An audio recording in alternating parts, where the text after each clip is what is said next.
हुण बांझपन दी समस्या दा इलाज होया सौखा। Sofat infertility woman care centre Punjab विच लैके आए ने अंतरराष्ट्रीय पद्धर दी तकनीकां जिवें कि ICSI, IMSI, CASA, laser hatching, blastocyst culture, जिहदे नाल टेस्ट ट्यूब बेबी दी कामयाबी नूं वधाया जा सकदा है। नील शुक्राणु वाले मरीज भी टीसा अते इक्सी विधि दे नाल संतान सुख दी प्राप्ति कर सकदे ने। सत श्री अकाल दर्शकों, मैं डॉक्टर सुमिता सोफत बांझपन विशेषज्ञ अपने यूट्यूब चैनल ते तुहाडा स्वागत करदी हां। मैनूं उम्मीद है जिहड़ी डिस्कशन अज आपां करांगे बांझपन दी, टेस्ट ट्यूब बेबी दी ते टेस्ट ट्यूब बेबी दा कामयाबी दर किवें वधाया जा सकदा है ते जिहड़े नील शुक्राणु वाले पेशेंट्स है वो की ट्रीटमेंट लैन। ते मैनूं उम्मीद है इस डिस्कशन तो बाद तुहाडे मन विच जिहड़े सवाल है उन्हां दा आंसर तुहानूं मिलेगा। ते अगर तुहाडे मन विच होर भी बहुत सारे डाउट्स है या सवाल है तो तुसी इस यूट्यूब चैनल के जरिए तुसी मैनूं पुछ सकते हो। सो आपां स्टार्ट करांगे कि टेस्ट ट्यूब बेबी की हुंदा है, उहदा आपां कामयाबी दर किवें वधा सकदे हां ते किवें आपां नील शुक्राणु दे मरीज़ां दा इलाज कर सकदे हां। सो सब तो पहला तो जो एक विआया होया जोड़ा आता है साडे कोलों जिहड़ा इलाज चाहता है कि कहेगा टेस्ट ट्यूब बेबी कराना है, सब तो पहला टेस्ट ट्यूब बेबी की इंडिकेशंस की होंगी है, आपां क्यों करते हैं टेस्ट ट्यूब बेबी। सो टेस्ट ट्यूब बेबी की इंडिकेशन, सब तो पहली इंडिकेशन है ट्यूबल डैमेज, कि ट्यूब्स डैमेज हो जान ते जिहड़ा भ्रूण वो ट्यूब विच बनदा है वो आपां बाहर IVF लैबोरेटरी विच बना के लेडी दे बच्चेदानी दे अंदर रखते हैं। सैकेंड जी सब तो कॉमन इंडिकेशन है कि जी ट्यूब्स फंक्शन नहीं कर रही। सैकेंड जी इंडिकेशन है किसी लेडी का अंडा ठीक नहीं बनता या वह ओवेरियन रिजर्व खत्म हो रहा होंदा है या अंडेदानी विच खून की रसौलियां होंदी है जिन्हां दे कारण जिहड़े है नला विच जाले पड़ जाते हैं, जिन्होंने आप पेल्विक एडहेजन्स कहते हैं, तो जिहड़ी ट्यूब्स है वो ठीक फंक्शन नहीं कर सकती।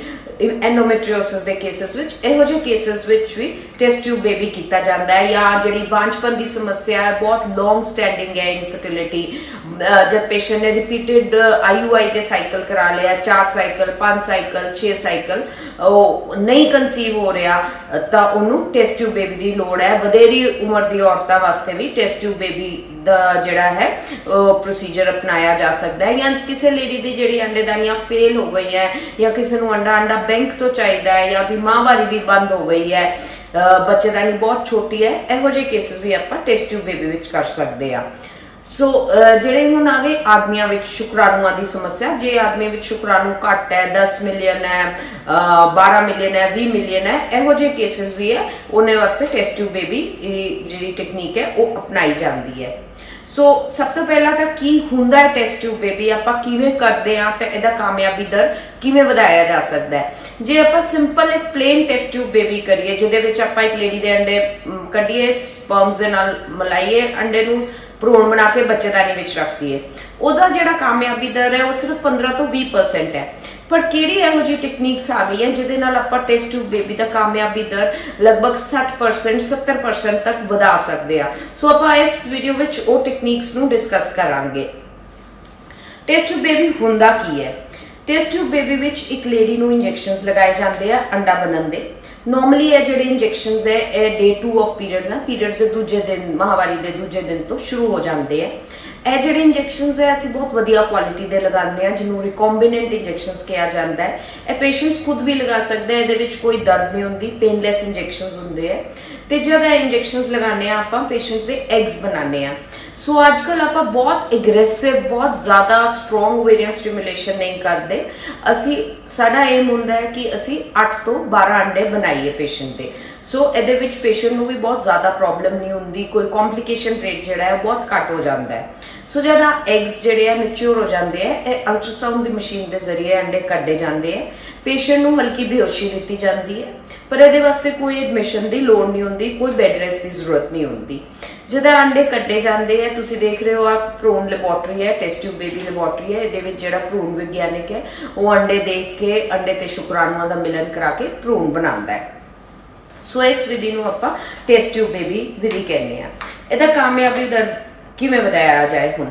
सो इक्सी टेक्नीक है, ਉਹ ਜਿਹੇ ਪੇਸ਼ੈਂਟਸ ਵਿੱਚ ਹੁੰਦੀ ਹੈ ਜਿਹਦੇ ਵਿੱਚ ਕਿ ਆਦਮੀਆਂ ਵਿੱਚ ਸ਼ੁਕਰਾਣੂਆਂ ਦੀ ਬਹੁਤ ਸਿਵੀਅਰ ਸਮੱਸਿਆ ਹੋਏ, ਬਹੁਤ ਘੱਟ ਮਾਤਰਾ ਵਿੱਚ ਹੋਣ, ਸਿਰਫ 1 ਮਿਲੀਅਨ ਹੋਣ, 0.5 ਮਿਲੀਅਨ ਹੋਣ, ਜਾਂ ਕੁਝ ਸਪਰਮਸ ਹੀ ਹੋਣ, ਜਾਂ ਏਜ਼ੋਸਪਰਮਿਕ ਪੇਸ਼ੈਂਟਸ ਹੈ ਜਿਨ੍ਹਾਂ ਦੇ ਸ਼ੁਕਰਾਣੂ ਬਿਲਕੁਲ ਹੀ ਨਹੀਂ ਹੈ, ਨਿਲ ਸ਼ੁਕਰਾਣੂ ਹੈ, ਹੁਣ ਉਹ ਵੀ ਆਪਣੀ ਔਲਾਦ ਦਾ ਸੁੱਖ ਪਾ ਸਕਦੇ ਹੈ। ਸੋ ਇਕਸੀ, ਇਮਸੀ, ਟੀਸਾ ਵਿਧੀ, ਮਾਈਕਰੋਟੀਸਾ ਵਿਧੀ ਦੇ ਨਾਲ ਆ ਪ੍ਰੈਗਨੈਂਸੀ ਹੋ ਜਾਂਦੀ ਹੈ। ਸੋ ਡਿਫਰੈਂਸ ਕੀ ਹੈ ਕਿ ਇਕਸੀ ਔਰ ਟੈਸਟ ਟਿਊਬ ਬੇਬੀ ਪੇਸ਼ੈਂਟ ਵਾਸਤੇ ਜਿਹੜਾ ਪ੍ਰੋਸੀਜਰ ਹੈ ਉਹ ਬਿਲਕੁਲ ਸੇਮ ਹੈ, ਲੇਡੀ ਦੇ ਅੰਡੇ ਕੱਢੇ ਜਾਂਦੇ ਹੈ, ਪਰ ਜਿਹੜਾ ਲੈਬ ਦਾ ਪ੍ਰੋਸੀਜਰ ਹੈ ਉਹ ਡਿਫਰੈਂਟ ਹੈ। ਲੈਬੋਰਟਰੀ ਵਿੱਚ ਆਪਾਂ ਇੱਕ ਐਗ ਤੇ ਇੱਕ ਸਪਰਮ ਦਾ ਮਿਲਨ ਕਰਦੇ ਹਾਂ ਮਾਈਕਰੋਸਕੋਪ ਦੇ ਅੰਡਰ। ਤੁਸੀਂ ਦੇਖ ਰਹੇ ਹੋ ਇਹ ਇਕਸੀ ਮਸ਼ੀਨ ਹੈ, ਬਹੁਤ ਵੱਡੀ ਮਸ਼ੀਨ ਹੁੰਦੀ ਹੈ। ਐਗ ਜਿਹੜਾ ਹੈ ਸਪਰਮ ਦੇ ਨਾਲ ਮੈਨੂਅਲੀ ਮਿਲਾਇਆ ਜਾਂਦਾ ਹੈ, ਇੰਜੈਕਟ ਕੀਤਾ ਜਾਂਦਾ ਹੈ। ਟੈਸਟ ਟਿਊਬ ਬੇਬੀ ਵਿੱਚ ਸਿੰਪਲੀ ਅਸੀਂ ਇੱਕ ਟਿਊਬ ਵਿੱਚ ਅੰਡੇ ਤੇ ਸ਼ੁਕਰਾਣੂ ਮਿਲਾ ਕੇ ਬੱਚਾ ਬਣਾ ਲੈਂਦੇ ਆ, ਪਰ ਇਕਸੀ ਵਿਧੀ ਵਿੱਚ ਆਪਾਂ ਸਭ ਤੋਂ ਵਧੀਆ ਸ਼ੁਕਰਾਣੂ ਹੈ ਜਿਹੜਾ ਉਹ ਬੱਚਾ ਪੈਦਾ ਕਰਨ ਦੇ ਕਾਬਿਲ ਸ਼ੁਕਰਾਣੂ ਹੈ ਉਹ ਇੰਜੈਕਟ ਕਰਕੇ ਭਰੂਣ ਤਿਆਰ ਕਰਦੇ ਆ। ਸੋ ਇਹ ਤਾਂ ਡਿਫਰੈਂਸ ਹੋ ਗਿਆ ਇਕਸੀ ਤੇ ਟੈਸਟ ਟਿਊਬ ਬੇਬੀ ਵਿੱਚ। ਸੋ ਹੁਣ ਸਕਸੈਸ ਰੇਟ ਕਿਵੇਂ ਵਧਾਇਆ ਜਾਏ? ਸਭ ਤੋਂ ਪਹਿਲਾਂ ਤਾਂ ਮੈਂ ਗੱਲ ਕਰਾਂਗੀ ਇੱਕ ਕਾਸਾ ਮਸ਼ੀਨ ਦੀ। ਨੋਰਮਲੀ ਜਿਹੜਾ ਪੇਸ਼ੈਂਟ ਸਾਡੇ ਕੋਲ ਆਉਂਦਾ ਉਹ ਕਹਿੰਦਾ ਮੈਂ ਤਾਂ ਬਹੁਤ ਵਾਰ ਸੀਮਨ ਟੈਸਟ ਕਰਾ ਲਿਆ ਜੀ, ਮੇਰਾ ਕਾਊਂਟ ਠੀਕ ਹੈ ਜਾਂ ਮੇਰਾ ਕਾਊਂਟ ਬਿਲਕੁਲ ਬਾਰਡਰ ਲਾਈਨ ਹੈ, ਪਰ ਕਾਸਾ ਵਿਧੀ ਦੇ ਨਾਲ ਜਿਹਦੇ ਨਾਲ ਕੰਪਿਊਟਰ ਏਡਡ ਸੀਮਨ ਐਨਾਲਿਸਿਸ ਹੁੰਦਾ ਹੈ, ਉਹਦੇ ਵਿੱਚ ਇੱਕ ਸਪਰਮ ਨੂੰ ਕਈ ਹਜ਼ਾਰ ਗੁਣਾ ਮੈਗਨੀਫਾਈ ਕੀਤਾ ਜਾਂਦਾ ਹੈ। ਦੇਖਿਆ ਜਾਂਦਾ ਹੈ ਕਿ ਕਿਹੜਾ ਸ਼ੁਕਰਾਣੂ ਬੈਸਟ ਹੈ, ਉਹ ਬੱਚਾ ਅੱਛਾ ਬਣਾ ਸਕਦਾ ਹੈ, ਭਰੂਣ ਹੈਲਦੀ ਭਰੂਣ ਬਣਾ ਸਕਦਾ ਹੈ, ਜਿਹੜਾ ਅਬੋਰਟ ਨਾ ਕਰੇ, ਜਿਹਦੇ ਵਿੱਚ ਮੈਲਫੋਰਮੇਸ਼ਨਸ ਨਾ ਹੋਣ, ਉਹੀ ਸ਼ੁਕਰਾਣੂ ਸਿਲੈਕਟ ਕੀਤਾ ਜਾਂਦਾ ਹੈ। ਸੋ ਕਾਸਾ ਵਿਧੀ ਦੇ ਨਾਲ ਸਾਨੂੰ ਪਤਾ ਲੱਗ ਜਾਂਦਾ ਹੈ ਕਿ ਇੱਕ ਆਦਮੀ ਦੇ ਅੰਦਰ ਜਿਹੜੇ ਸ਼ੁਕਰਾਣੂ ਕਈ ਵਾਰ ਨੋਰਮਲ ਵੀ ਹੁੰਦੇ ਆ ਪਰ ਫਿਰ ਵੀ ਪ੍ਰੈਗਨੈਂਸੀ ਨਹੀਂ ਹੁੰਦੀ, ਜਿਹਨੂੰ ਆਪਾਂ ਕਹਿੰਦੇ ਆ ਕਿ ਸਭ ਕੁਝ ਨੋਰਮਲ ਹੈ ਪਰ ਬੇਬੀ ਨਹੀਂ ਹੋ ਰਿਹਾ, ਕਿ ਉਹਦੇ ਸਪਰਮਸ ਵਿੱਚ ਡਿਫੈਕਟ ਹੈ। ਸੋ ਇਸ ਮਸ਼ੀਨ ਦੇ ਜ਼ਰੀਏ ਆਪਾਂ ਦੇਖ ਸਕਦੇ ਹਾਂ ਕਿ ਕਿਹੜਾ ਸਭ ਤੋਂ ਵਧੀਆ ਸਪਰਮ ਹੈ, ਉਹ ਸਪਰਮ ਲੈ ਕੇ ਇਕਸੀ ਵਿਧੀ ਦੇ ਨਾਲ ਭਰੂਣ ਬਣਾਇਆ ਜਾਂਦਾ ਹੈ। ਦੂਸਰੀ ਜਿਹੜੀ ਵਿਧੀ ਹੈ ਆਪਾਂ ਉਹਨੂੰ ਕਹਾਂਗੇ ਬਲਾਸਟੋਸਿਸਟ ਕਲਚਰ। ਨੋਰਮਲੀ ਜਿਹੜਾ ਭਰੂਣ ਹੁੰਦਾ ਹੈ 48 ਘੰਟੇ ਬਾਅਦ ਬਹੁਤ ਸਾਰੇ ਸੈਂਟਰਸ ਹਸਪੀਟਲਸ ਹੈ ਪੇਸ਼ੈਂਟ ਸੈਕਿੰਡ ਜਾਂ ਥਰਡ ਡੇ ਟ੍ਰਾਂਸਫਰ ਕਰਾ ਲੈਂਦਾ ਹੈ, ਪੇਸ਼ੈਂਟ ਨੇ ਅੰਡੇ ਨਿਕਲਵਾਏ, ਤੀਜੇ ਦਿਨ ਟ੍ਰਾਂਸਫਰ ਹੋ ਗਿਆ। ਪਰ ਬਹੁਤ ਸਾਰੇ ਭਰੂਣ ਹੁੰਦੇ ਆ ਜਿਹੜੇ ਕਿ ਬਲਾਸਟੋਸਿਸਟ ਲੈਵਲ ਤੱਕ ਨਹੀਂ ਗਰੋ ਕਰਦੇ। ਬਲਾਸਟੋਸਿਸਟ ਟ੍ਰਾਂਸਫਰ ਦਾ ਮਤਲਬ ਹੁੰਦਾ ਹੈ ਆਪਾਂ 5ਵੇਂ ਦਿਨ ਭਰੂਣ ਟ੍ਰਾਂਸਫਰ ਕਰਦੇ ਹਾਂ। ਇਹ ਲਾਸਟ ਸਟੇਜ ਹੁੰਦੀ ਹੈ ਕਿ ਜਦ ਭਰੂਣ ਲੈਬੋਰਟਰੀ ਵਿੱਚ ਗਰੋ ਕਰ ਸਕਦਾ ਹੈ, ਤੇ ਜਿਹੜੇ ਸਭ ਤੋਂ ਵਧੀਆ ਭਰੂਣ ਹੁੰਦੇ ਆ ਉਹੀ ਬਲਾਸਟੋਸਿਸਟ ਬਣਦੇ ਆ। ਮੰਨ ਲਓ ਕਿ ਇੱਕ ਤੀਜੇ ਦਿਨ ਪੇਸ਼ੈਂਟ ਦੇ ਅਗਰ 8 ਭਰੂਣ ਬਣੇ ਫੋਰਥ ਸੈਲ, ਤੇ ਉਹ 8 ਬਲਾਸਟੋਸਿਸਟ ਨਹੀਂ ਬਣਨਗੇ, ਬਹੁਤ ਘੱਟ ਜਿਹੜੇ ਆ ਉਹਦੇ ਵਿੱਚੋਂ 3 ਜਾਂ 4 ਹੀ ਸਿਰਫ ਬਲਾਸਟੋਸਿਸਟ ਬਣਨਗੇ। ਤੇ ਕਹਿਣ ਦਾ ਮਤਲਬ ਹੈ ਕਿ ਆਪਾਂ ਸਭ ਤੋਂ ਵਧੀਆ ਬੈਸਟ ਜਿਹੜਾ ਐਮਬ੍ਰੀਓ ਹੈ ਬਲਾਸਟੋਸਿਸਟ ਕਲਚਰ ਦੇ ਜ਼ਰੀਏ ਉਹ ਸਿਲੈਕਟ ਕਰ ਸਕਦੇ ਆ। ਆਪਾਂ ਗਰੋ ਕਰਾਉਂਦੇ ਆ, ਉਹਦੇ ਵਾਸਤੇ ਮੀਡੀਆ ਹੁੰਦਾ ਡਿਫਰੈਂਟ, ਉਹ ਗਰੋ ਕਰਕੇ ਫਿਰ ਭਰੂਣ ਸਿਲੈਕਟ ਕੀਤਾ ਜਾਂਦਾ ਹੈ। ਸੋ ਇਹ ਟੈਕਨੀਕ ਹੋ ਗਈ, ਕਾਸਾ ਹੋ ਗਿਆ, ਬਲਾਸਟੋਸਿਸਟ ਕਲਚਰ ਹੋ ਗਿਆ। ਦੂਸਰਾ ਹੁੰਦਾ ਹੈ, ਤੀਸਰੀ ਹੁੰਦੀ ਹੈ ਲੇਜ਼ਰ ਹੈਚਿੰਗ। ਬਹੁਤ ਸਾਰੇ ਪੇਸ਼ੈਂਟਸ ਆਉਂਦੇ ਆ ਜਿਹੜੇ ਕਹਿੰਦੇ ਕਿ ਆਪਾਂ ਨੇ ਰਿਪੀਟਡ IVF ਕਰਾਇਆ ਪਰ ਸਾਰਾ ਕੁਝ ਠੀਕ ਸੀ, ਭਰੂਣ ਵੀ ਬਣਿਆ, ਪਰ ਬੱਚੇਦਾਨੀ ਨੇ ਭਰੂਣ ਨਹੀਂ ਪੜਿਆ। ਮਤਲਬ ਕਿ ਜਿਹੜਾ ਭਰੂਣ ਹੈ ਉਹ ਬੱਚੇਦਾਨੀ ਐਕਸੈਪਟ ਨਹੀਂ ਕਰਦੀ, ਉਹ ਬੱਚੇਦਾਨੀ ਦੇ ਅੰਦਰ ਚਿਪਕਦਾ ਨਹੀਂ ਹੈ। ਸੋ ਲੇਜ਼ਰ ਹੈਚਿੰਗ ਦੇ ਜ਼ਰੀਏ ਆਪਾਂ ਲੇਜ਼ਰ ਦੇ ਨਾਲ ਜਿਹੜੀ ਹੈ ਐਮਬ੍ਰੀਓ ਦੀ ਲਾਈਨਿੰਗ ਹੈ, ਭਰੂਣ ਦੀ ਲਾਈਨਿੰਗ ਹੈ, ਪਰਤ ਹੈ, ਉਹ ਪਤਲੀ ਕਰ ਦਿੰਦੇ ਆ, ਉਹ ਛਿਲ ਦਿੰਦੇ ਆ ਤਾਂ ਕਿ ਜਿਹੜਾ ਹੈ ਭਰੂਣ ਹੈ ਬੱਚੇਦਾਨੀ ਵਿੱਚ ਚਿਪਕ ਜਾਏ। ਸੋ ਸਾਡੇ ਹਸਪਤਾਲ ਵਿੱਚ ਇਹ ਮਸ਼ੀਨ ਬਹੁਤ ਪਹਿਲਾਂ ਲੱਗ ਗਈ ਸੀ। ਨਾਰਥ ਇੰਡੀਆ ਦੀ ਪਹਿਲੇ ਲੇਜ਼ਰ ਹੈਚਿੰਗ ਸੀ। ਦਿੱਲੀ ਨੂੰ ਛੱਡ ਕੇ ਸਾਡੇ ਹਸਪਤਾਲ ਵਿੱਚ ਨਾਰਥ ਵਿੱਚ ਮਸ਼ੀਨ ਲਗਾਈ ਗਈ ਹੈ। ਸੋ ਲੇਜ਼ਰ ਹੈਚਿੰਗ ਦੇ ਜ਼ਰੀਏ ਵੀ ਬਹੁਤ ਸਾਰੇ ਮਤਲਬ ਸਪੈਸ਼ਲੀ ਜਿਹੜੇ ਐਂਡੋਮੈਟਰੀਓਸਿਸ ਹੁੰਦਾ ਹੈ ਪੇਸ਼ੈਂਟ ਨੂੰ, ਜਿਨ੍ਹਾਂ ਨੂੰ ਖੂਨ ਵਾਲੀਆਂ ਰਸੌਲੀਆਂ ਹੁੰਦੀਆਂ, ਉਹਨਾਂ ਦੇ ਜਿਹੜੇ ਭਰੂਣ ਬਣਦੇ ਉਹ ਬਹੁਤ ਥਿਕ ਹੁੰਦਾ ਹੈ, ਉਹਨਾਂ ਦਾ ਪਰਤ ਬਹੁਤ ਥਿਕ ਹੁੰਦੀ ਹੈ ਤਾਂ ਗਰੋ ਨਹੀਂ ਕਰ ਸਕਦਾ, ਜਾਂ ਜਦ ਆਪਾਂ ਫਰੋਜ਼ਨ ਟ੍ਰਾਂਸਫਰ ਕਰਦੇ ਹਾਂ ਤਾਂ ਲੇਜ਼ਰ ਹੈਚਿੰਗ ਟੈਕਨੀਕ ਦੇ ਨਾਲ IVF ਦਾ ਕਾਮਯਾਬੀ ਦਰ ਵਧਾਇਆ ਜਾ ਸਕਦਾ ਹੈ। ਸੋ ਇੱਕ ਹੋਰ ਮਸ਼ੀਨ ਹੈ ਜਿਹਨੂੰ ਆਪਾਂ ਕਹਿੰਦੇ ਆ ਐਮਬ੍ਰੀਓ ਮੋਨੀਟਰਿੰਗ ਸਿਸਟਮ, ਜਿਹੜਾ ਕਿ ਸਾਡੇ ਹਸਪਤਾਲ ਵਿੱਚ ਨਾਰਥ ਇੰਡੀਆ ਵਿੱਚ ਦਿੱਲੀ ਨੂੰ ਛੱਡ ਕੇ ਸਭ ਤੋਂ ਪਹਿਲੀ ਵਾਰ ਲਗਾਇਆ ਗਿਆ ਹੈ। ਇਹਦੇ ਵਿੱਚ ਐਮਬ੍ਰੀਓ ਮੋਨੀਟਰਿੰਗ ਦਾ ਮਤਲਬ ਹੈ ਕਿ ਜਿਹੜਾ ਭਰੂਣ ਹੈ ਉਹ ਕਿਵੇਂ ਜਦ ਐਗ ਦੇ ਨਾਲ ਸਪਰਮ ਬਣਾਏ ਜਾਂਦੇ ਆ ਕਿ ਉਹ ਭਰੂਣ ਕਿਵੇਂ ਡਿਵਾਈਡ ਹੋ ਰਿਹਾ ਹੈ, ਕਿਵੇਂ ਗਰੋ ਕਰ ਰਿਹਾ ਹੈ, ਉਹਦੀ ਡਿਵੀਜ਼ਨ ਕੀ ਹੈ, ਉਹ ਠੀਕ ਬਣ ਰਿਹਾ ਹੈ ਕਿ ਨਹੀਂ ਬਣ ਰਿਹਾ, ਉਹ ਕਿੰਨਾ ਫਾਸਟ ਗਰੋ ਕਰਦਾ ਹੈ ਕਿ ਬਹੁਤ ਸਲੋ ਗਰੋਇੰਗ ਐਮਬ੍ਰੀਓ ਹੈ, ਅਬੋਰਸ਼ਨ ਕਰ ਸਕਦਾ ਹੈ ਕਿ ਨਹੀਂ ਕਰ ਸਕਦਾ। ਸੋ ਇਸ ਟੈਕਨੀਕ ਦੇ ਨਾਲ ਜਿਹੜੇ ਆ ਬੈਸਟ ਐਮਬ੍ਰੀਓਜ਼ ਹੈ, ਬੈਸਟ ਭਰੂਣ ਹੈ, ਉਹ ਸਿਲੈਕਟ ਕੀਤੇ ਜਾਂਦੇ ਹੈ। ਸੋ ਲੇਜ਼ਰ ਹੈਚਿੰਗ ਹੋ ਗਈ, ਕਾਸਾ ਹੋ ਗਿਆ, ਬਲਾਸਟੋਸਿਸਟ ਕਲਚਰ ਹੋ ਗਿਆ, ਐਮਬ੍ਰੀਓ ਮੋਨੀਟਰਿੰਗ ਸਿਸਟਮ ਹੋ ਗਏ, ਜਿਹਦੇ ਨਾਲ ਆਪਾਂ ਕਾਮਯਾਬੀ ਦਰ ਟੈਸਟ ਟਿਊਬ ਬੇਬੀ ਦਾ ਵਧਾ ਸਕਦੇ ਆ। ਉਸ ਤੋਂ ਬਾਅਦ ਆਪਾਂ ਗੱਲ ਕਰਾਂਗੇ ਕਿ ਤੁਸੀਂ ਮਤਲਬ ਅਸੀਂ ਲੈਬ ਵਿੱਚ ਸਾਰਾ ਕੁਝ ਠੀਕ ਕਰ ਲਿੱਤਾ, ਪਰ ਜਿਹੜੀ ਲੇਡੀ ਹੈ ਉਹ ਲੇਡੀ ਦੇ ਜਿਹੜੀ ਹੈ ਬੱਚੇਦਾਨੀ ਹੈ ਉਹ ਐਮਬ੍ਰੀਓ ਅਸੈਪਟ ਨਹੀਂ ਕਰ ਰਹੀ। ਪੇਸ਼ੈਂਟਸ ਕਹਿੰਦੇ ਆ ਕਿ ਸਾਡੀ ਬੱਚੇਦਾਨੀ ਦੀ ਤਹਿ ਕਮਜ਼ੋਰ ਹੈ, ਉਹਦੇ ਵਿੱਚ ਬਲੱਡ ਫਲੋ ਨਹੀਂ ਹੈ।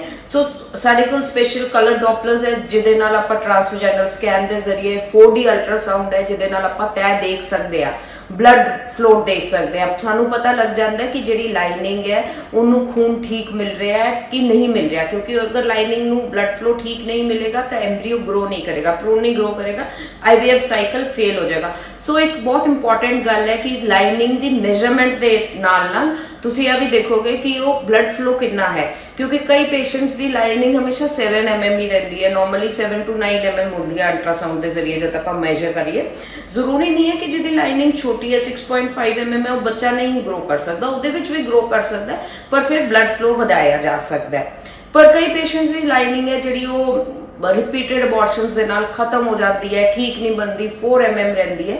ਉਹਦੇ ਵਿੱਚ ਸਪੈਸ਼ਲ ਇੰਜੈਕਸ਼ਨਸ ਆਉਂਦੇ ਆ, ਸਪੈਸ਼ਲ ਟੈਕਨੀਕਸ ਆਉਂਦੀ ਹੈ ਜਿਹਦੇ ਨਾਲ ਆਪਾਂ ਜਿਹੜੀ ਹੈ ਉਹ ਲਾਈਨਿੰਗ ਗਰੋ ਕਰਾ ਸਕਦੇ ਆ। ਉਹ ਯੂਟਰਸ ਦੇ ਬੱਚੇਦਾਨੀ ਦੇ ਵਿੱਚ ਵੀ ਆਪਾਂ ਇੰਜੈਕਟ ਕਰ ਸਕਦੇ ਆ ਦਵਾਈਆਂ, ਉਹਦੇ ਨਾਲ ਜਿਹੜੀ ਲਾਈਨਿੰਗ ਹੈ ਉਹ ਠੀਕ ਹੋ ਜਾਂਦੀ ਹੈ, ਬਲੱਡ ਫਲੋ ਇੰਕਰੀਜ਼ ਹੋ ਜਾਂਦਾ ਹੈ ਤੇ ਭਰੂਣ ਫੜਨ ਦੇ ਚਾਂਸਸ ਜਿਹੜੇ ਆ ਵੱਧ ਜਾਂਦੇ ਆ। ਸੋ ਖਾਲੀ ਟੈਸਟ ਟਿਊਬ ਦਾ ਮਤਲਬ ਨਹੀਂ ਹੁੰਦਾ ਕਿ ਅਸੀਂ ਅੰਡੇ ਕਢਾਏ, ਭਰੂਣ ਬਣਾਇਆ ਤੇ ਬੱਚੇਦਾਨੀ ਵਿੱਚ ਰਖਵਾ ਲਿਆ। ਇਹੋ ਜਿਹੇ ਕੇਸਿਸ ਵਿੱਚ ਬਹੁਤ ਅੱਛਾ ਸਕਸੈਸ ਰੇਟ ਨਹੀਂ ਮਿਲਦਾ। ਸੋ ਹਰ ਪੇਸ਼ੈਂਟ ਦਾ ਵਰਕਅਪ ਕਰਨਾ ਬਹੁਤ ਜ਼ਰੂਰੀ ਹੈ, ਉਹਦਾ ਸਾਰਾ ਕੁਝ ਦੇਖਣਾ ਪੈਂਦਾ ਹੈ। ਯੂਟਰਾਈਨ ਕੈਵਿਟੀ ਦੀ ਲੈਂਥ ਦੇਖਣੀ ਪੈਂਦੀ ਹੈ ਕਿ ਕਿੱਥੇ ਭਰੂਣ ਆਪਾਂ ਨੇ ਰੱਖਣਾ ਹੈ ਤਾਂ ਕਿ ਉਹ ਬੈਸਟ ਏਰੀਆ ਵਿੱਚ ਜਾਏ ਤੇ ਗਰੋ ਕਰੇ। ਕੋਈ ਬੱਚੇਦਾਨੀ ਦੇ ਵਿੱਚ ਪੋਲਿਪਸ ਤਾਂ ਨਹੀਂ ਹੈ, ਕੋਈ ਗਰੋਥ ਤਾਂ ਨਹੀਂ ਹੈ। ਸੋ ਆਹ ਇਨਵੈਸਟੀਗੇਸ਼ਨਸ ਕਰਨੀਆਂ ਬਹੁਤ ਜ਼ਰੂਰੀ ਹੈ। ਇਹਦੇ ਵਾਸਤੇ ਬਹੁਤ ਸਟਰੋਂਗ ਟੀਮ ਚਾਹੀਦੀ ਹੈ, ਬਹੁਤ ਮਾਹਿਰ ਡਾਕਟਰ ਚਾਹੀਦੇ ਹੈ ਜੋ ਇਹ ਸਾਰੀ ਚੀਜ਼ਾਂ ਦੇਖਣ, ਜਿਹਦੇ ਨਾਲ ਆਪਾਂ ਕਾਮਯਾਬੀ ਦਰ ਵਧਾ ਸਕੀਏ। ਨਾਲੋਂ ਨਾਲ ਜਿਹੜੀ ਮਸ਼ੀਨਰੀ ਵੀ ਹੈ ਜਿਹੜੀ ਬਹੁਤ ਅੱਛੀ ਹੋਣੀ ਚਾਹੀਏ। ਜਿਵੇਂ IVF ਲੈਬੋਰਟਰੀ ਵਿੱਚ ਟਰਾਈ ਗੈਸ ਇਨਕਿਊਬੇਟਰ ਹੈ, ਤੁਸੀਂ ਦੇਖ ਸਕਦੇ ਹੋ ਇਸ ਲੈਬੋਰਟਰੀ ਵਿੱਚ ਕਿੰਨੇ ਇਨਕਿਊਬੇਟਰ ਪਏ ਹੈ, ਜਿਹੜਾ ਕਿ ਉਹਨਾਂ ਦਾ ਮਾਹੌਲ ਹੈ ਬਿਲਕੁਲ ਬੱਚੇਦਾਨੀ ਦੀ ਲੇਡੀ ਦੇ ਯੂਟਰਸ ਦੇ ਵਰਗਾ ਹੁੰਦਾ ਹੈ ਕਿ ਜਿਵੇਂ ਭਰੂਣ ਯੂਟਰਸ ਵਿੱਚ ਗਰੋ ਕਰ ਰਿਹਾ ਹੈ ਉਵੇਂ ਹੀ ਉਹ ਲੈਬੋਰਟਰੀ ਵਿੱਚ ਗਰੋ ਕਰ ਰਿਹਾ ਹੈ। ਸੋ ਆਹ ਚੀਜ਼ਾਂ ਬਹੁਤ ਇੰਪੋਰਟੈਂਟ ਹੈ ਕਿ ਦੇਖਣੀ ਪੈਣਗੀਆਂ ਕਿ ਇਹ ਸਾਰਾ ਕੁਝ ਠੀਕ ਹੈ, ਆਪਾਂ ਫੇਰ ਹੀ ਟ੍ਰਾਂਸਫਰ ਕਰੀਏ। ਬਹੁਤ ਸਾਰੇ ਕਪਲਸ ਹੁੰਦੇ ਹੈ ਜਿਨ੍ਹਾਂ ਵਿੱਚ ਕਈ ਵਾਰ ਕੀ ਹੁੰਦਾ ਹੈ ਕਿ ਕੋਈ ਡਿਫੈਕਟ ਨਹੀਂ ਹੈ, ਹਸਬੈਂਡ ਵਾਈਫ ਦੋਨੋਂ ਠੀਕ ਹੈ, ਨੋਰਮਲ ਹੈ, ਪਰ ਫਿਰ ਵੀ ਉਹ ਪ੍ਰੈਗਨੈਂਸੀ ਨਹੀਂ ਹੋ ਰਹੀ। ਇਹਨਾਂ ਕੇਸਿਸ ਵਿੱਚ ਆਪਾਂ ਨੂੰ ਨੈਚੁਰਲ ਕਿਲਰ ਸੈਲਸ ਦੀ ਜਿਹੜੀ ਮਾਤਰਾ ਹੈ ਉਹ ਜ਼ਿਆਦਾ ਹੋ ਜਾਂਦੀ ਹੈ ਤੇ ਜਿਹੜਾ ਹੈ ਭਰੂਣ ਉਹ ਬੱਚੇਦਾਨੀ ਵਿੱਚ ਗਰੋ ਨਹੀਂ ਕਰ ਸਕਦਾ। ਸੋ ਸਾਡੇ ਹਸਪਤਾਲ ਵਿੱਚ ਇਸ ਬਾਰੇ ਇੱਕ ਰਿਸਰਚ ਹੋਈ, ਜਿਹਦਾ ਰਿਸਰਚ ਪੇਪਰ ਮੈਂ ਸਪੇਨ ਵੀ ਪ੍ਰੈਜ਼ੈਂਟ ਕੀਤਾ, ਚਾਈਨਾ ਵਿੱਚ ਵੀ ਪ੍ਰੈਜ਼ੈਂਟ ਕੀਤਾ ਤੇ ਬਾਹਰ ਕਈ ਕੰਟਰੀਜ਼ ਵਿੱਚ ਪ੍ਰੈਜ਼ੈਂਟ ਕੀਤਾ ਤੇ ਸਾਨੂੰ ਬਹੁਤ ਲੋਕਾਂ ਨੇ ਐਪਰੀਸ਼ੀਏਟ ਕੀਤਾ ਇਸ ਗੱਲ ਵਿੱਚ ਕਿ ਕਿਹੜੇ ਇੰਜੈਕਸ਼ਨਸ ਹੈ, ਕਿਹੜੀ ਦਵਾਈਆਂ ਹੈ ਜਿਹਦੇ ਨਾਲ ਆਪਾਂ ਨੈਚੁਰਲ ਕਿਲਰ ਸੈਲਸ ਦੀ ਮਾਤਰਾ ਹੈ ਜਿਹੜੀ ਉਹ ਘਟਾ ਸਕਦੇ ਆ ਤੇ ਕਾਮਯਾਬੀ ਦਰ ਵਧਾ ਸਕਦੇ ਆ। ਸੋ ਤੁਸੀਂ ਦੇਖਿਆ ਕਿ ਕਾਮਯਾਬੀ ਦਰ ਵਧਾਉਣ ਵਾਸਤੇ ਇੱਕ ਚੰਗੇ ਡਾਕਟਰ ਦੀ ਲੋੜ ਹੈ, ਇੱਕ ਬਹੁਤ ਵਧੀਆ IVF ਲੈਬੋਰਟਰੀ ਦੀ, ਬਹੁਤ ਵਧੀਆ ਭਰੂਣ ਵਿਗਿਆਨਿਕ ਦੀ ਲੋੜ ਹੈ ਤੇ ਜਿਹਦੇ ਨਾਲ ਹੀ ਬੱਚੇਦਾਨੀ ਵੀ ਬਿਲਕੁਲ ਨੋਰਮਲ ਹੋਣੀ ਚਾਹੀਦੀ ਹੈ, ਬੱਚਾ ਫੜਨ ਦੇ ਕਾਬਲ ਹੋਣੀ ਚਾਹੀਦੀ ਹੈ, ਤਦੇ ਹੀ ਆਪਾਂ IVF ਦਾ ਕਾਮਯਾਬੀ ਦਰ ਵਧਾ ਸਕਦੇ ਆ। ਸੈਕਿੰਡ ਹੁਣ ਮੈਂ ਪਹਿਲਾਂ ਵੀ ਗੱਲ ਕੀਤੀ ਹੈ ਕਿ ਜਿਨ੍ਹਾਂ ਆਦਮੀਆਂ ਵਿੱਚ ਨੀਲ ਸ਼ੁਕਰਾਣੂ ਹੈ, ਐਜ਼ੋਸਪਰਮਿਕ ਹੈ, ਹੁਣ ਵਿਗਿਆਨ ਨੇ ਇੰਨੀ ਤਰੱਕੀ ਕਰ ਲਈ ਹੈ ਕਿ ਜਿਨ੍ਹਾਂ ਆਦਮੀਆਂ ਵਿੱਚ ਨੀਲ ਸ਼ੁਕਰਾਣੂ ਹੈ ਉਹ ਵੀ ਹੁਣ ਆਪਣੀ ਸੰਤਾਨ ਸੁੱਖ ਦੀ ਪ੍ਰਾਪਤੀ ਕਰ ਸਕਦੇ ਹੈ। ਟੀਸਾ ਵਿਧੀ ਹੈ, ਇਕਸੀ ਵਿਧੀ ਹੈ, ਜਿਹਦੇ ਵਿੱਚ ਆਪਾਂ ਗੋਲੀਆਂ ਵਿੱਚੋਂ ਸਪਰਮਸ ਕੱਢ ਲੈਂਦੇ ਹਾਂ। ਇਹਦੇ ਵਿੱਚ ਕੋਈ ਚੀਰ ਫਾੜ ਦੀ ਜ਼ਰੂਰਤ ਨਹੀਂ, ਕੋਈ ਟਾਂਕਾ ਨਹੀਂ ਲੱਗਦਾ, ਸਿੰਪਲੀ ਸਪੈਸ਼ਲ ਇੰਸਟਰੂਮੈਂਟਸ ਆਉਂਦੇ ਆ, ਉਹਦੇ ਨਾਲ ਸਪਰਮਸ ਕੱਢੇ ਜਾਂਦੇ ਆ ਬਿਨਾਂ ਚੀਰ ਫਾੜ ਕੀਤੇ ਤੇ ਉਹ ਸ਼ੁਕਰਾਣੂ, ਇੱਕ ਸ਼ੁਕਰਾਣੂ ਤੇ ਇੱਕ ਅੰਡੇ ਦਾ ਮਿਲਨ ਮਾਈਕਰੋਸਕੋਪ ਦੇ ਜ਼ਰੀਏ ਇੱਥੇ ਤੁਸੀਂ ਦੇਖ ਰਹੇ ਹੋਗੇ ਕੀਤਾ ਜਾਂਦਾ ਹੈ। ਸੋ ਜਿਹੜੇ ਕਿ ਨੀਲ ਸ਼ੁਕਰਾਣੂ ਵਾਲੇ ਵੀ ਹੈ ਉਹ ਵੀ ਆਪਣੀ ਸੰਤਾਨ ਸੁੱਖ ਦੀ ਪ੍ਰਾਪਤੀ ਕਰ ਸਕਦੇ ਆ। ਬਟ ਬਹੁਤ ਮੇਲਸ ਹੁੰਦੇ ਆ ਜੋ ਕਹਿੰਦੇ ਆ ਕਿ ਸਾਡੀ ਗੋਲੀਆਂ ਵਿੱਚ ਵੀ ਨਹੀਂ ਬਣ ਰਹੇ, ਉਹਨਾਂ ਨੇ FNAC ਕਰਾਈ ਹੁੰਦੀ ਹੈ, FNAC ਵਿੱਚ ਕਹਿੰਦੇ ਆ ਕਿ ਨਹੀਂ ਬਣ ਰਹੇ, ਪਰ FNAC ਖਾਲੀ ਇੱਕ FNAC ਦੇ ਨਾਲ ਨਹੀਂ ਆਪਾਂ ਡਿਸਾਈਡ ਕਰ ਸਕਦੇ। ਆਦਮੀਆਂ ਦੇ ਹਾਰਮੋਨਸ ਟੈਸਟ ਹੁੰਦੇ ਆ ਤੇ ਅਗਰ ਨਾ ਵੀ ਬਣ ਰਹੇ ਹੋਣ ਗੋਲੀਆਂ ਵਿੱਚੋਂ ਤੇ ਆਦਮੀ ਨੂੰ ਹਾਰਮੋਨਸ ਦੇ ਇੰਜੈਕਸ਼ਨਸ ਲੱਗਦੇ ਆ ਜਿਹਦੇ ਨਾਲ ਸਪਰਮੈਟੋਜੈਨੇਸਿਸ ਯਾਨੀ ਕਿ ਸਪਰਮ ਬਣਨ ਦਾ ਪ੍ਰੋਸੈਸ ਹੈ ਉਹ ਆਪਾਂ ਸਟਾਰਟ ਕਰਾਂਗੇ। ਫਿਰ ਸਪਰਮ ਬਾਹਰ ਕੱਢ ਕੇ ਇਕਸੀ ਵਿਧੀ ਦੇ ਜ਼ਰੀਏ ਭਰੂਣ ਬਣਾਇਆ ਜਾਂਦਾ ਹੈ। ਨਾ ਤੀਜੀ ਜਿਹੜੀ ਗੱਲ ਤੇ ਮੈਂ ਡਿਸਕਸ਼ਨ ਕਰਾਂਗੀ, ਉਹ ਲੋਕਾਂ ਵਿੱਚ ਬਹੁਤ ਕੁਐਸਚਨਸ ਆਉਂਦੇ ਆ ਕਿ ਪੇਸ਼ੈਂਟਸ ਵਿੱਚ ਕਿ ਆਪਾਂ IVF ਕਰਾ ਰਹੇ ਹਾਂ, ਬਹੁਤ ਸਟ੍ਰੈਸ ਹੁੰਦਾ ਹੈ ਪੇਸ਼ੈਂਟਸ ਵਿੱਚ। ਸੋ ਆਪਾਂ ਨੇ ਮੈਂਟਲ ਤਣਾਅ ਪੇਸ਼ੈਂਟ ਦਾ ਦੂਰ ਕਰਨਾ ਬਹੁਤ ਜ਼ਰੂਰੀ ਹੈ। ਇੱਕ ਕਾਉਂਸਲਰ ਦੀ, ਇੱਕ ਚੰਗੇ ਡਾਕਟਰ ਦੀ ਬਹੁਤ ਜ਼ਰੂਰਤ ਹੈ ਜੋ ਪੇਸ਼ੈਂਟ ਨੂੰ ਟਾਈਮ ਟੂ ਟਾਈਮ ਸਾਰਾ ਦੱਸੇ ਤੇ ਕਾਉਂਸਲ ਕਰੇ, ਤਾਂ ਕਿ ਜੇ ਲੇਡੀ ਦੇ ਅੰਦਰ ਜਿਹੜੇ ਸਟ੍ਰੈਸ ਵਾਲੇ ਹਾਰਮੋਨਸ ਹੈ ਉਹ ਘਟ ਜਾਣ, ਮਤਲਬ ਕਿ ਹੈਪੀ ਹਾਰਮੋਨਸ, ਖੁਸ਼ੀ ਵਾਲੇ ਹਾਰਮੋਨਸ ਰਹਿਣ। ਕਿ ਪੋਜ਼ਿਟਿਵ ਹੋਣਾ ਇਹਦੇ ਵਿੱਚ ਬਹੁਤ ਜ਼ਿਆਦਾ ਜ਼ਰੂਰੀ ਹੈ, ਜੋ ਕਿ ਇੱਕ ਡਾਕਟਰ, ਇੱਕ ਕਾਉਂਸਲਰ ਹੈਲਪ ਕਰ ਸਕਦਾ ਹੈ। ਤੇ ਨਾਲੇ ਜਿੰਨੇ ਰਿਸ਼ਤੇਦਾਰ ਹੈ ਉਹ ਵੀ ਪੇਸ਼ੈਂਟ ਨੂੰ ਗਾਈਡ ਕਰਨ, ਉਹ ਕਾਉਂਸਲ ਕਰਨ। ਤੇ ਪੇਸ਼ੈਂਟ ਨੂੰ ਕਦੇ ਵੀ ਹਤਾਸ਼ ਨਹੀਂ ਹੋਣਾ ਚਾਹੀਦਾ। ਪੇਸ਼ੈਂਟ 1-2 ਸਾਈਕਲ ਕਰਾਉਂਦਾ ਹੈ, ਫਿਰ ਹਤਾਸ਼ ਹੋ ਕੇ ਬੈਠ ਜਾਂਦਾ ਹੈ ਕਿ ਸਾਡਾ ਤਾਂ ਸਕਸੈਸ ਹੋਇਆ ਨਹੀਂ, ਹੋਣਾ ਹੀ ਨਹੀਂ। ਪਰ ਪੋਜ਼ਿਟਿਵ ਹੋਣਾ ਬਹੁਤ ਜ਼ਿਆਦਾ ਜ਼ਰੂਰੀ ਹੈ। ਬਹੁਤ ਨਈ ਟੈਕਨੀਕਸ ਆ ਗਈਆਂ ਜਿਹਦੇ ਨਾਲ ਆਪਾਂ ਕਾਮਯਾਬੀ ਦਰ ਵਧਾ ਸਕਦੇ ਹਾਂ। ਤੇ ਲੋਕਾਂ ਨੂੰ ਹੁਣ ਬਾਹਰ ਜਾਣ ਦੀ ਵੀ ਲੋੜ ਨਹੀਂ ਹੈ, ਉਹਨਾਂ ਦੇ ਆਪਣੇ ਸਟੇਟ ਵਿੱਚ ਸਾਰਾ ਕੁਝ, ਸਾਰੀ ਜਿਹੜੀ ਹੈ ਫੈਸਿਲਿਟੀ ਅਵੇਲੇਬਲ ਹੈ। ਨਾਲ ਇੱਕ ਮੈਂ ਗੱਲ ਦੱਸਣਾ ਚਾਹਾਂਗੀ ਕਿ ਜਦ ਪੇਸ਼ੈਂਟ IVF ਸਾਈਕਲ ਕਰਾਉਂਦਾ ਹੈ, ਫਰੀਜ਼ਿੰਗ ਫੈਸਿਲਿਟੀ ਹੁੰਦੀ ਹੈ ਕਿ ਜਿਹੜੇ ਵਿੱਚ ਆਪਾਂ ਬਚੇ ਹੋਏ ਭਰੂਣ ਜਿਹੜੇ ਆ ਉਹ ਫਰੀਜ਼ ਕਰ ਸਕਦੇ ਆ। ਸੋ ਜਿਹੜਾ ਅਗਰ ਪੇਸ਼ੈਂਟ ਦਾ IVF ਸਾਈਕਲ ਅਨਸਕਸੈਸਫੁਲ ਵੀ ਹੋ ਗਿਆ, ਮਤਲਬ ਉਹਨੂੰ ਉਹ ਸਾਰਾ ਸਟ੍ਰੈਸ ਦੁਬਾਰਾ ਝੇਲਣ ਦੀ ਲੋੜ ਨਹੀਂ ਹੈ। ਆਪਾਂ ਸਿਰਫ ਫਰੋਜ਼ਨ ਐਮਬ੍ਰੀਓਜ਼ ਯਾਨੀ ਕਿ ਫਰੋਜ਼ਨ ਭਰੂਣ ਲੈ ਕੇ ਉਹ ਟ੍ਰਾਂਸਫਰ ਕਰ ਸਕਦੇ ਆ। ਇਹਦੇ ਵਿੱਚ ਪੇਸ਼ੈਂਟ ਦਾ mental stress, physical stress, emotional stress ਤੇ ਫਾਈਨੈਂਸ਼ੀਅਲ ਸਟ੍ਰੈਸ ਜਿਹੜਾ ਹੈ ਸਾਰਾ ਤਣਾਅ ਦੂਰ ਹੋ ਜਾਂਦਾ ਹੈ। ਐਂਡ ਵਿੱਚ ਮੈਂ ਇਹੋ ਕਹਿਣਾ ਚਾਹੂੰਗੀ ਕਿ ਕਿਸੇ ਵੀ ਪੇਸ਼ੈਂਟ ਨੂੰ ਜਿਹੜੇ ਉਹ ਬਾਂਝਪਨ ਦੀ ਸਮੱਸਿਆ ਤੋਂ ਜੂਝ ਰਹੇ ਆ, ਉਹਨਾਂ ਨੂੰ ਹਤਾਸ਼ ਨਹੀਂ ਹੋਣਾ ਚਾਹੀਦਾ, ਕਰ ਨਹੀਂ ਬੈਠਣਾ ਚਾਹੀਦਾ। ਚੰਗੇ ਮਾਹਿਰ ਡਾਕਟਰ ਦੀ ਸਲਾਹ ਲੈ ਕੇ ਟ੍ਰੀਟਮੈਂਟ ਸਹੀ ਟਾਈਮ ਤੇ ਸਹੀ ਟ੍ਰੀਟਮੈਂਟ ਜ਼ਰੂਰ ਕਰਾਉਣਾ ਚਾਹੀਦਾ ਹੈ। ਐਂਡ ਵਿਚ ਆਈ ਹੋਪ ਤੁਹਾਨੂੰ ਜਿਹੜੇ ਵੀ ਬੇਔਲਾਦ ਜੋੜੇ ਆ ਦੇਖ ਰਹੇ ਆ ਮੇਰੇ ਚੈਨਲ ਤੇ ਵੀਡੀਓ, ਆਈ ਹੋਪ ਉਹਨਾਂ ਨੂੰ ਕਾਫੀ ਨੌਲੇਜ ਤੇ ਇਨਫੋਰਮੇਸ਼ਨ ਮਿਲੀ ਹੋਏ। ਬਟ ਅਗਰ ਤੁਹਾਡੇ ਮਨ ਵਿੱਚ ਜੋ ਵੀ ਸਵਾਲ ਆ ਰਹੇ ਆ ਤੁਸੀਂ ਮੈਨੂੰ ਪੁੱਛ ਸਕਦੇ ਹੋ। I am always available for you.